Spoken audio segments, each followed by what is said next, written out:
49,3, c'est le pourcentage d'entreprises qui font appel au marketing d'influence afin de promouvoir un produit.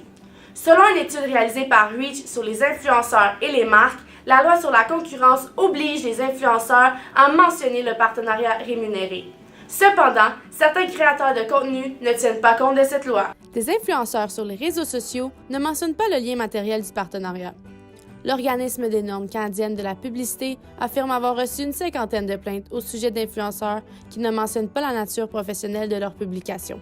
Toutefois, le guide des lignes directrices exige de signaler la publication rémunérée par des hashtags tels que « ad » ou « publicité ».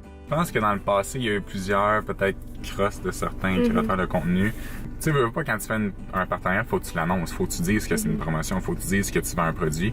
Puis si tu le dis pas, ben c'est pas tant correct, en fait. Fait que je pense que dans le passé, il y en a beaucoup qui ont vendu des trucs sans le dire. Puis veux pas, quand on fait des publications, ben tu sais, c'était rémunéré, fait faut que tu déclares tes impôts. Fait que quand tu disais pas que tu étais rémunéré, ben veux pas, il y en a qui ont dû pas vouloir payer d'impôts par rapport à ça. Fait que ça a dû créer certains conflits avec le gouvernement. Les entreprises se tournent vers le marketing d'influence en laissant les médias traditionnels de côté. Les marques s'associent à des influenceurs connus rejoignant le public cible désiré sur les réseaux sociaux.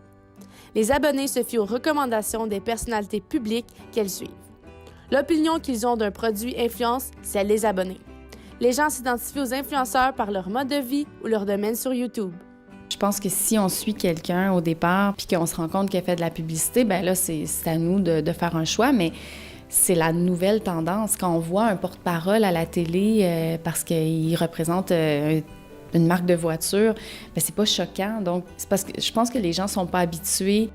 Selon la NCP, il revient aux annonceurs d'informer le public de la nature promotionnelle de son partenariat avec les entreprises. Les influenceurs ne se soumettent pas toujours à cette loi sur la concurrence.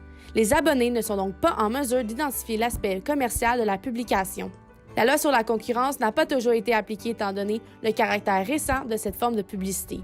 Cette loi a été introduite en 1885, mais modifiée en février 2018.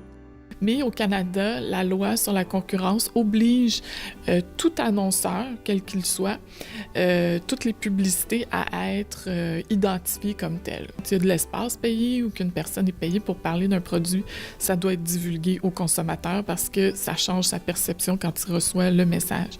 Malgré la publication du guide des lignes directrices, le nombre d'influenceurs qui les appliquent est minime.